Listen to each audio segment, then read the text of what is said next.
Welcome my friends. आज की session में भी हम लोग सेकेंड पेपर के सेकेंड सेक्शन के बारे में बात करेंगे।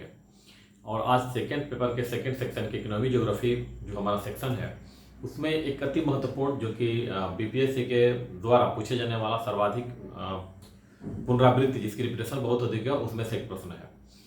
क्वेश्चन आज हमारा जो टॉपिक है वो है बिहार के आर्थिक पिछड़ेपन का कारण। यहाँ हमने 9 कारणों को दिखाया है और 9 कारण जो है सारे गंभीर और गहराई से अपने गहराई में लिए हुए पॉइंट है। छिछले स्तर के कोई भी पॉइंट नहीं है, क्योंकि नंबर पिछले स्तर के पॉइंट से नहीं आते, छिछले स्तर का ही नंबर आएगा। तो आइए इसको समझने की हम लोग कोशिश करते हैं।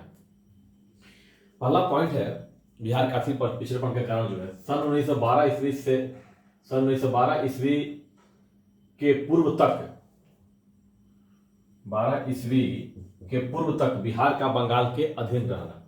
ठीक है। दूसरा, लॉर्ड कॉर्नवालिस की अस्थायी बंदोबस्त व्यवस्था या जमींदारी व्यवस्था। तीसरा है अंग्रेजों की विऔद्योगिकरण नीति। पांचवा, केंद्र की रेल परिवहन नीति। पांचवा है पंचवर्षीय योजनाओं के अधीन वित्तीय आवंटन में भेदभाव। और छठा है आर्थिक उदारीकरण की नीति। 7th है प्राकृतिक आपदा। 8 है उद्यमशीलता का अभाव। और 9वां है साख जमा अनुपात का निम्न होना। ये जो है 9 पॉइंट्स है और 9 पॉइंट्स में वो बारी बारी से समझने का यहाँ कोशिश करते हैं। और बात करते हैं पॉइंट नंबर 1 के बारे में कि सन 1912 ईस्वी के पूर्व तक बंगाल का बिहार के अधीन रहना ये किस हद तक जिम्मेदार था बिहार के आर्थिक पिछड़ेपन का। तो आपको पता होगा कि जो प्राचीन भारत का इतिहास है वो प्राचीन भारत का इतिहास बिहार का ही इतिहास है। बिहार की प्राचीन भारत का जो पूरा का पूरा प्राचीन इतिहास बिहार के प्राचीन इतिहास से जुड़ा हुआ है और बिहार के गौरवमयी संस्कृति रही है प्राचीन काल में। लेकिन मध्यकाल और आधुनिक काल में वो जो गौरवमयी संस्कृति थी और गौरवमयी जो बातें थी वो नहीं करी हो पाई मध्यकाल और आधुनिक काल में। और मध्यकाल में बिहार जो था वो बंगाल के अधीन चला गया। और जो बंगाल के अधीन चला गया वह 1912 ईस्वी तक जो है वो बंगाल के अधीन ही रहा। 1912 ईस्वी में बंगाल जो है बिहार से अलग होता, हालांकि घोषणा 1911 ईस्वी में होती है दिल्ली दरबार में, लेकिन 1912 ईस्वी में बंगाल से बिहार अलग हो जाता है। अब 1912 ईस्वी तक बंगाल के नवाब इससे पहले के जो भी सरकार जो भी वहाँ की सत्ता में बैठे उनका पूरा का पूरा ध्यान जो था वो बंगाल के जो बंगाल का एरिया था, जो पूर्वी भारत का इलाका था, भागलपुर से पूर्व का जो भाग था उसी पर ज़्यादा ध्यान रहा है विकास करने पे बनिस्पत की बिहार और उड़ीसा के जो भाग हैं उसके तुलना में। राजस्व तो बिहार उड़ीसा पूरे से पूरे इलाके से लिए जाते थे, लेकिन विकास के कार्य जो था वो बंगाल जो प्रॉपर बंगाली भाषी लोग थे जो बंगाल के रहने वाले थे वहीं पर ज़्यादा इन्वेस्टमेंट किया गया, वहीं डेवलपमेंट किया गया। इस वजह से शेष जो बंगाल जो प्रांत था शेष बंगाल प्रांत में बिहार और उड़ीसा वाले भाग का ज़्यादा विकास नहीं हुआ और जो बंगाली भाषी लोग थे वहाँ पर इसका ज़्यादा विकास हुआ, इन्वेस्टमेंट इस इलाकों में कम हुआ। तो ये भी एक बहुत बड़ा कारण है बिहार का पिछड़ेपन का। बिहार के पिछड़ेपन का एक बहुत बड़ा कारण है लंबे समय तक बंगाल के अधीन रहना। क्योंकि बंगाल के अधीन रहने से पूर्व जो प्राचीन काल की बात थी उसमें बिहार जो था स्वतंत्र था, पूरे बिहार ने भारतवर्ष पर अखंड भारत पर शासन किया है। लेकिन जब ही ये मध्यकाल और आधुनिक काल में आते हैं तभी ये बिहार पर बंगाल का शासन स्थापित हो जाता है और यहाँ से धन का दोहन जो है प्रारंभ हो जाता है। उसके बदले में रिटर्न में यहाँ कुछ प्राप्त नहीं होता और ये पिछड़ेपन का बहुत बड़ा कारण बन जाता है। दूसरे जब पॉइंट की हम बात करते हैं तो आज बात करते हैं दूसरे नंबर पर। दूसरा था लॉर्ड कॉर्नवालिस की अस्थायी बंदोबस्त व्यवस्था। भारत में भू राजस्व की 3 व्यवस्थाएं लागू की गई थी। एक तो हो गया अस्थायी बंदोबस्त, दूसरा था महलवाड़ी और तीसरा था रैयतवाड़ी। तीसरा क्या था? रैयतवाड़ी। इसमें हम जानते थे कि रैयत लोगों से टैक्स लिया जाता था। महलवाड़ी में पूरे गांव को एक महल मान करके, पूरे गांव का एक यूनिट मान करके यहाँ से टैक्स लिया जाता था। ठीक है। और इसमें पूरा एरिया होता था। ये क्या होता है? इंडिविजुअल होता था, ये गांव का होता था और एक उसी एरिया विशेष का। अस्थायी बंदोबस्त विशेष जो होता था वो किसी बेसी एरिया को एक जमींदार के अधीन दे दिया जाता था और वो जमींदार जो है वो टैक्स वसूल करके और अंग्रेजों को देता था। अंग्रेजों ने एक इसके लिए एक टैक्स जो है एक निर्धारित कर दी थी कि एक जमीन की जमींदार जो है इतना % टैक्स जो है अंग्रेजों को देगा, उसके अतिरिक्त जो भी टैक्स प्राप्त जो होता था वो सारा का सारा जमींदार अपने पास रख लेते थे। अब ऐसी स्थिति में क्या होता है कि अंग्रेजी सरकार का डायरेक्ट इन्वॉल्वमेंट कृषि में नहीं होता था, बीच में जमींदार होता था, जमींदार ही टैक्स लेता था और उस टैक्स को अंग्रेजों को पहुंचा देता था। अब अंग्रेजों ने फिक्स किया था कितना % टैक्स हमको लेना है, वो अंग्रेजों को चला जाता था, बाकी जमींदार अपने पास रख लेते थे। अब ऐसी स्थिति में चूंकि अंग्रेजों का कृषकों के साथ डायरेक्ट कनेक्शन नहीं था तो वो कृषकों के जो समस्याएं थी उनसे पूरी तरह से वाकिफ नहीं थे और जमींदारों का पूरा का ध्यान जो था वो टैक्स वसूली पर होता था, कृषि के विकास की तरफ नहीं गया और जितना हो सके उतना उनका टैक्स वसूलना उनका मुख्य काम रह गया था। अधिकतर केसों में, सब जगह ऐसा नहीं था, सभी जमींदारी जो क्षेत्र थे उसमें ऐसा नहीं था। चूंकि इनका ध्यान कृषकों के कल्याण के प्रति नहीं गया, इसलिए कृषि के रूप में जहां पर अस्थायी बंदोबस्त की व्यवस्था थी, जमींदारी व्यवस्था थी, वो धीरे धीरे क्या हो गया, पिछड़ते चले गए।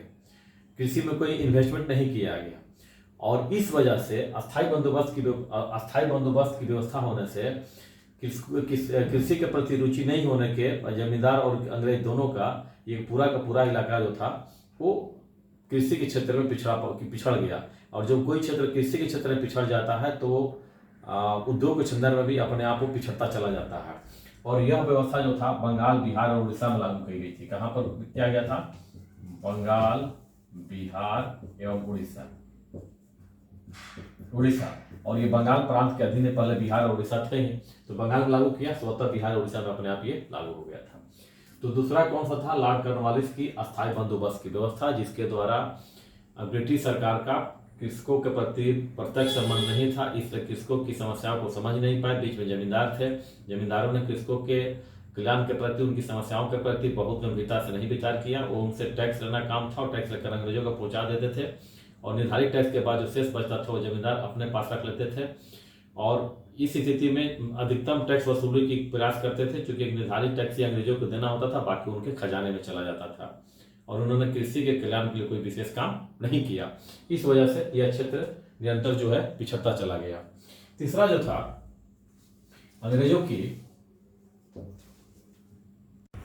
तीसरा जो कारण था अंग्रेजों की विऔद्योगीकरण की नीति थी। विऔद्योगीकरण की नीति के तहत अंग्रेजों ने जो भी यहाँ के कुटीर उद्योग थे, लघु उद्योग थे, उसको उन्हें पूरी तरह से बर्बाद कर दिया। ठीक है, विऔद्योगीकरण नीति का उनका मुख्य उद्देश्य था कि यहाँ से जो स्थानीय कच्चा माल था, स्थानीय कच्चा माल उसका यहाँ से निर्यात था, मतलब बाहर भेजना था। ठीक है, और जो स्थानीय बाजार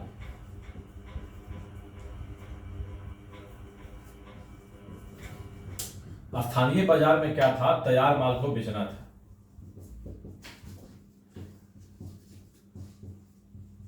ठीक है, स्थानीय कच्चा माल को निर्यात करना था और स्थानीय बाजार में तैयार माल को बेचना इनका मुख्य उद्देश्य था विऔद्योगीकरण के, जो कि यहाँ के उद्योग को पहले बर्बाद कर दो, बर्बाद करने के बाद यहाँ से स्थानीय कच्चा माल को बाहर भेज दो, उसको प्रोसेस करके फिर यहीं पर उसको बेचो इसी बाजार में।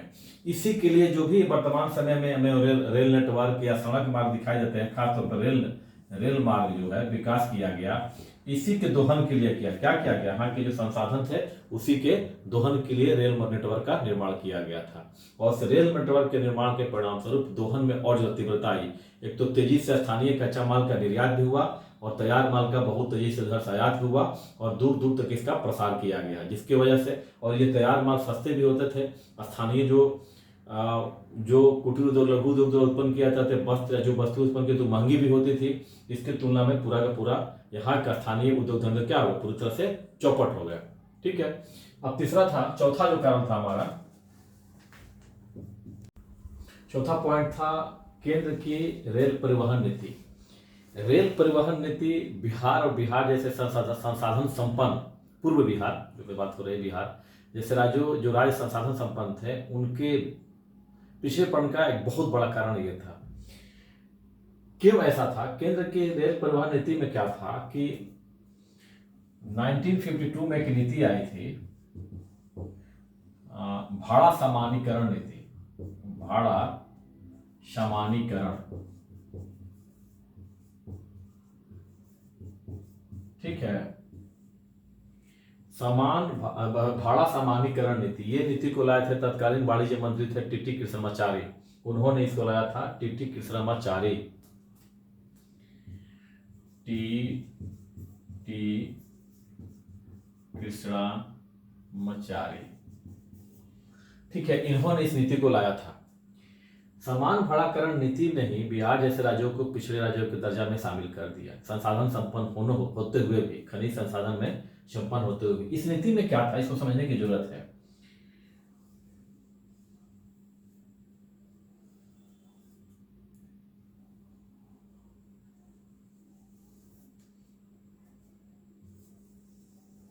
देखिए, ये भारत का मानचित्र है और समान भाड़ाकरण नीति में यह था कि जो ऊर्जा संसाधन थे, जो खनिज संसाधन थे, बिहार जो वर्तमान में झारखंड है, बिहार, छत्तीसगढ़, उड़ीसा, ये से जो राज्य थे, यहाँ से इनका ये नियम, इस नीति में ये कहा गया था कि खनिज संसाधन जहां पर उपलब्ध, जो खनिज संसाधन का यहाँ रेट है, वह खनिज संसाधन कहीं पर भी अगर पहुंचता है तो उसका दर वही रहेगा, उस दर में कोई बदलाव नहीं रहेगा।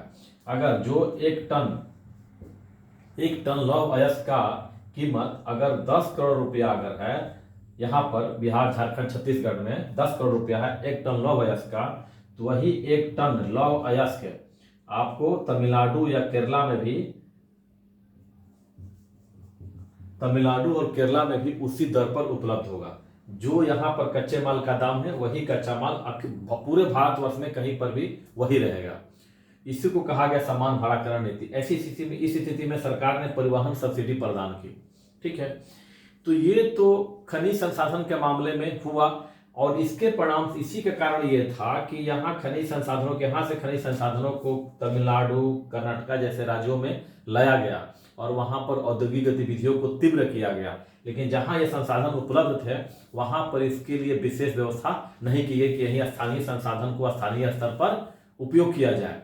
दूसरी बात ये थी कि जो कपास, पेट्रोलियम, माने जो खनिज संसाधन थे, ठीक है, कपास जो कृषि संसाधन हुआ, कपास जो संसाधन हुआ, या फिर जो पेट्रोलियम संसाधन, ऊर्जा संसाधन है, जिसे जीवाश्म संसाधन भी कहते हैं, इसके परिवहन के लिए समान भाड़ाकरण नीति लागू नहीं की गई। मतलब कि अगर कपास का महाराष्ट्र में जो दर है, वही दर पर बिहार और छत्तीसगढ़ और मध्य प्रदेश जैसे राज्यों को उस दर पर उपलब्ध नहीं किया गया।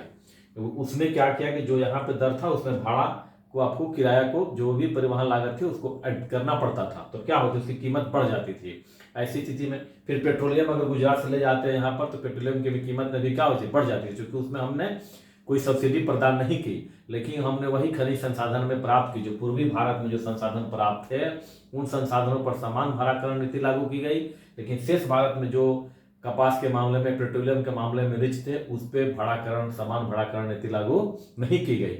इसीलिए दक्षिण में हम देखते हैं कि हैवी इंडस्ट्री के विकास हुआ है, लेकिन कपास जैसे या रिफाइनरी जैसे जो सेंटर हैं, या कॉटन टेक्सटाइल के जो सेंटर है, जहां पर प्राप्त होते हैं, वहीं पर स्थापित किए गए मुख्य रूप से। अगर बरौनी जैसे कुछ सेंटर, मथुरा जैसे कुछ सेंटर को छोड़ दिया जाए तो, ठीक है।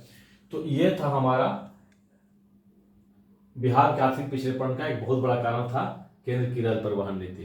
तो समान भाड़ा। अच्छा, एक और इनको लाभ था कि चूंकि ये तमिलनाडु या कर्नाटका या महाराष्ट्र में जो भी हैवी इंडस्ट्री स्थापित किए गए, उनको तो एक तो उसी दर पे यहाँ पे प्राप्त हो गया जो कि पूर्वी भारत में था। दूसरा, ये तटीय राज्य थे, यहाँ से तैयार माल को विदेशों में भेजना भी आसान था, यहाँ से निर्यात करना आसान था। कोई विदेश यहाँ पे लैंडलॉक्ड नहीं थे, यहाँ से तैयार माल को आसानी से दूसरे देश में भेजा जा सकता था। इसलिए भी इनका विकास काफी तीव्र हुआ और ये विकास के दौर में पीछे छूट गए। आइए बात करते हैं 5th नंबर पॉइंट पे। श्रोता, पंचवर्षीय योजनाओं में भी वित्तीय संसाधनों के आवंटन में भेदभाव, बिहार के साथ बहुत भेदभाव किया गया है। पंचवर्षीय योजना में क्या, देखिए, प्रथम पंचवर्षीय योजना 7 अच्छा, मैं बता दूं आपको, आजादी के जस्ट बाद भारत में बिहार की स्थिति बहुत ही शानदार थी और प्रति व्यक्ति आय में बिहार जो था द्वितीय स्थान रखता था अपना, प्रति व्यक्ति आय के मामले में, ठीक है। प्रति व्यक्ति आय में बिहार का दूसरा स्थान था, लेकिन वर्तमान समय में देखिए हम लोग नीचे से हैं। ठीक है, तो प्रथम पंचवर्षीय योजना में जो 5 ईयर प्लान था, प्रति व्यक्ति व्यय जो था, योजना व्यय बिहार का 17 रुपया मात्र था, जबकि वही पंजाब का 47 रुपया, महाराष्ट्र का 48 रुपया था। देखिए कितना कम बिहार को आवंटित किया गया, 17 रुपया प्रति व्यक्ति योजना व्यय। और महाराष्ट्र, पंजाब और महाराष्ट्र कहाँ पर है? वही जब 7वीं पंचवर्षीय योजना के बारे में बात करते हैं तो मात्र 642 रुपये प्रति व्यक्ति योजना व्यय बिहार का था, जबकि पंजाब का 1746 रुपया, महाराष्ट्र का 1480 रुपया, गुजरात का 1573 रुपया था। अब बताइए कि जब इतना कम आवंटन केंद्र सरकार द्वारा प्रति व्यक्ति योजना पर किया जाएगा तो बाकी राज्यों के साथ, शेष राज्यों के साथ बिहार कहां पर टिक पाएगा प्रतिस्पर्धा की दौड़ में? ठीक है, तो प्रति व्यक्ति में हम जो है इस वजह से भी पीछे, या फिर डेवलपमेंट में भी इस वजह से हम पीछे हैं, क्योंकि केंद्र सरकार के द्वारा हमारे यहाँ धन का आवंटन सही प्रकार से नहीं किया गया है। एक बहुत बड़ा कारण है। इसी वजह से हम जो टॉप पर हुआ करते थे प्रति व्यक्ति आय में, प्रथम 5 राज्यों में आते थे, आज हम नीचे के राज्यों में आते हैं, बीमार राज्यों में शामिल है। बीमार में से कई राज्य तो बाहर चले गए, बिहार बचा हुआ है। अब जो है बात करते हैं 5वें नंबर पर। 6 नंबर है आर्थिक उदारीकरण। हमें पता है कि आर्थिक उदारीकरण जो है 1991 में लागू किया गया था, आया था।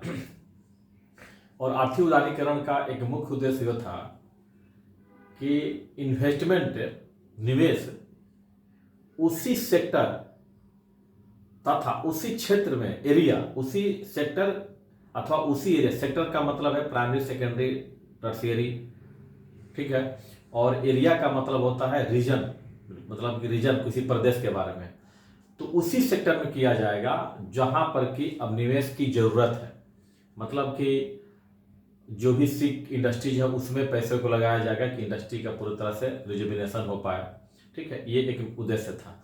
उसी सेक्टर में किया जाएगा या उस क्षेत्र में भी किया जाएगा, ऐसे रीजन में किया जाएगा कि जो कि आर्थिक रूप से पिछड़े हुए हैं, जैसे कि बुंदेलखंड का इलाका हो गया, छत्तीसगढ़ के प्रदेश हो गए, ठीक है, मध्य प्रदेश के कुछ प्रदेश हो गए, जहां पर कि जो आर्थिक रूप से पिछड़े हैं वहां पर इन्वेस्टमेंट किया जाएगा। और ये इन्वेस्टमेंट जो है प्राइवेट कंपनियां करेगी, या राष्ट्रीय हो या बहुराष्ट्रीय कंपनियां हो।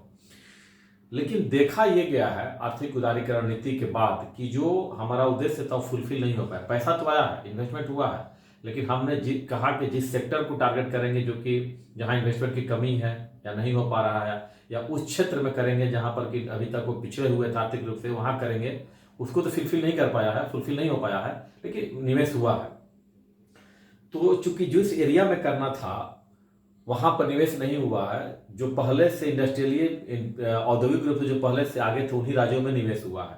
इसका आप सिंपल सा एग्जांपल जो मैंने यहाँ पर टेबल पर दिया उससे समझ में आ जाएगा। विदेशी कंपनियों द्वारा या देसी कंपनियों द्वारा उन्हीं राज्यों में, उसी प्रदेश में, उसी रीजन में, उसी एरिया में निवेश किया गया है जो कि पहले से औद्योगिक रूप से मजबूत थे। नए क्षेत्र में उन्होंने निवेश करने में अपना रुचि नहीं दिखाया है। तो और बिहार चूंकि पहले से भी औद्योगिक रूप से पीछे था, इसीलिए यहाँ पर निवेशकों की रुचि नहीं रही है। सबमिट तो कई हुए हैं, लेकिन एग्रीमेंट भी हुए, लेकिन वो सफल नहीं हो पाया है। तो देखिए अभी देखिए कर्नाटका में जो भी भारत में जितना निवेश होता है, अगर उसको 100% हम मान लें तो 100% निवेश का, तो 100% निवेश का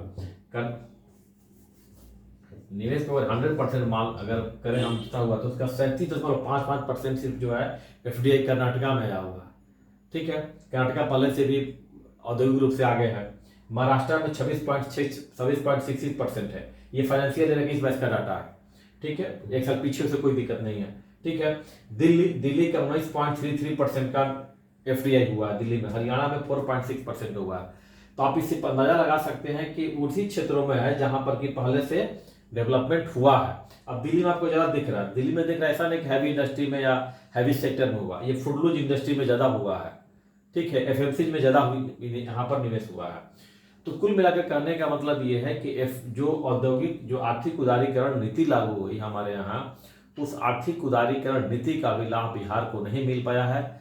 इस नीति का लाभ उन्हीं राज्यों या उन्हीं रीजन को, उसी प्रदेश, उसी क्षेत्र को मिला है जो पहले से ही विकास के दौर में आगे थे। ऐसा इसलिए हुआ कि चूंकि पहले से आधारभूत संरचनाएं काफी मजबूत थी, लॉ एंड ऑर्डर की स्थिति बहुत अच्छी थी, इसीलिए उन्होंने नए क्षेत्रों में यानी नए एरिया में पिछड़े राज्यों में निवेश करने से कोताही बरती। ठीक है, तो ये एक बहुत बड़ा कारण है आर्थिक उदारीकरण की नीति भी जो उसका लाभ नहीं मिल पाया, उससे भी बिहार आर्थिक रूप से पिछड़ा हुआ है। अब हम बात करते हैं नेक्स्ट पॉइंट के बारे में, प्राकृतिक आपदाएं। देखिए, ये भी बिहार के आर्थिक पिछड़ेपन का बहुत बड़ा कारण है। बिहार प्रतिवर्ष आधारभूत संरचना का निर्माण करता है और पुनः प्राकृतिक आपदा के कारण पूरी तरह से बर्बाद हो जाते हैं। पूरे बिहार के कुल भौगोलिक क्षेत्रफल का 76% भाग, बिहार के कुल भौगोलिक क्षेत्रफल का 76% भाग जो है वो बाढ़ प्रभावित है।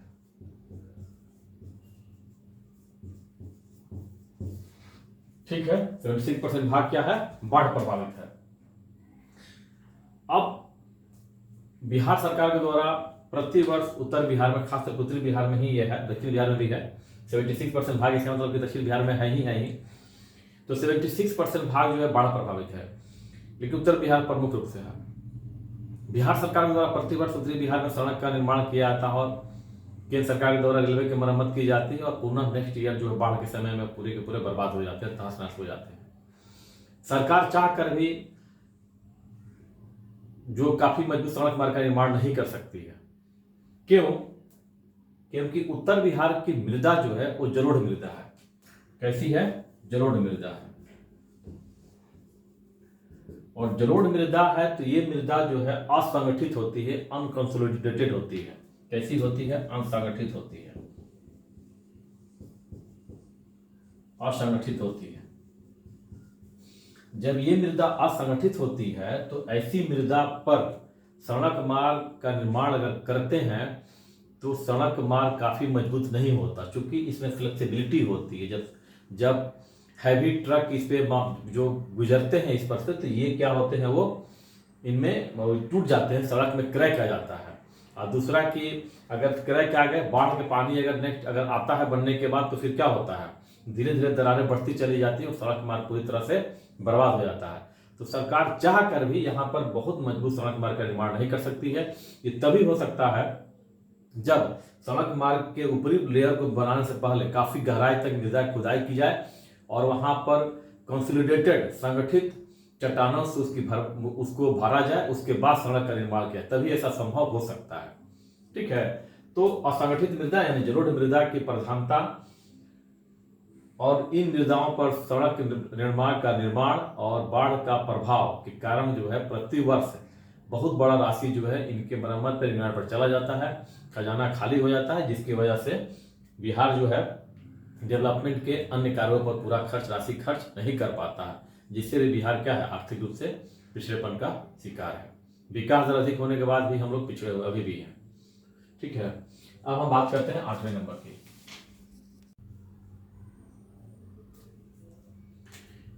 एक नंबर है उद्यमशीलता का अभाव। प्रायः बिहार प्रदेश के लोगों में उद्यमशीलता का अभाव होता है और जिनमें उद्यमशीलता है भी वो बिहार से माइग्रेट करके दूसरे राज्यों में चले गए हैं, क्योंकि बिहार की अपनी समस्याएं हैं, लॉ ऑर्डर की समस्या है, एक बहुत बड़ी समस्या होती है, जितना सपोर्ट चाहिए सरकार द्वारा नहीं मिल पाती है। तो और यहाँ जो रह जाते हैं वहाँ पर उद्यमशीलता का अभाव देखने को मिलता है। उद्यमशीलता का अभाव का कारण भी है, क्योंकि अगर कोई विजन अगर होता है किसी के पास, कोई व्यापार शुरू करने के लिए, उद्यम शुरू करने के लिए बैंक के पास जाते हैं, तो बैंक ऋण देने में वो रुचि नहीं दिखाता है, जो कि महाराष्ट्र और गुजरात जैसे राज्यों को दिखाने के लिए जितना तत्पर होता है। एग्जाम्पल के तौर पे HDFC एक ऐसा बैंक है कि आप अगर उससे ऋण लेने की कोशिश किए तो उसका पहला क्वेरी यही होता है कि आप महाराष्ट्र से हैं कि गुजरात से हैं। तो उनका पहला प्रायोरिटी होता है कि महाराष्ट्र और गुजरात के लोगों को तो हमें क्रेडिट देना है, लोन देना है, लेकिन उसके अलावा अन्य राज्यों को नहीं देना, जैसे कि बिहार भी हमारा है और उनकी रैंकिंग में बिहार काफी पीछे है। तो ये समस्या सिर्फ HDFC की नहीं है, HDFC तो सामने दिखाई पड़ता है, इसके अलावा अन्य बैंकों की भी रुचि रहती है कि वो बिहारियों को बिहार प्रदेश के लोगों को ज़्यादा लोन प्रोवाइड ना कराएं, उनके जो भी विजन होते हैं उसको आसानी से ऋण नहीं मिल पाता है। ठीक है, उनकी कुछ अपनी क्या मजबूरियाँ समझ नहीं आता है, जबकि बैंकों में जो पैसा जमा होता है बिहारियों की उसमें सर्वाधिक होती है। बिहार जैसे राज्यों के पिछड़े लोग यहाँ जो पैसा कमाते हैं उससे अधिकतर जो है सोचते हैं कि बैंक में ज़्यादा से ज़्यादा जमा हो पाए। ठीक है, तो उद्यमशीलता का यहाँ पर अभाव देखने को मिलता है, क्योंकि अगर ये उद्यम करने का अगर कोशिश करते भी हैं तो उसको सपोर्ट उस प्रकार से नहीं मिल पाता है जितना कि विकसित राज्यों के निवासियों को मिल पाता है। तो ये भी बहुत बड़ा कारण है कि बिहार जो है आर्थिक रूप से पिछड़ेपन का शिकार है। हालांकि बिहार सरकार तो कई योजनाएं शुरू की गई हैं, जिसमें कि बिहार सरकार ने अपने तरफ से बहुत सारे की योजनाओं को शुरू की है, लेकिन अगर बैंकों के द्वारा जाया जाता तो उसमें भी रुचि नहीं दिखाई जाती है। तो एक भी बहुत बड़ा कारण है बिहार के आर्थिक पिछड़ेपन का। और जो उद्यमशील होते हैं वो माइग्रेट करके दूसरी जगह चले जाते हैं।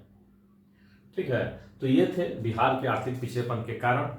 और मुझे उम्मीद है कि ये सेशन आपको अच्छा लगा होगा। आप जो लेक्चर हुआ है उसको आप आसानी से आप नोट्स बना करके रख सकते हैं और आपको काम आएगा। Thank you for watching.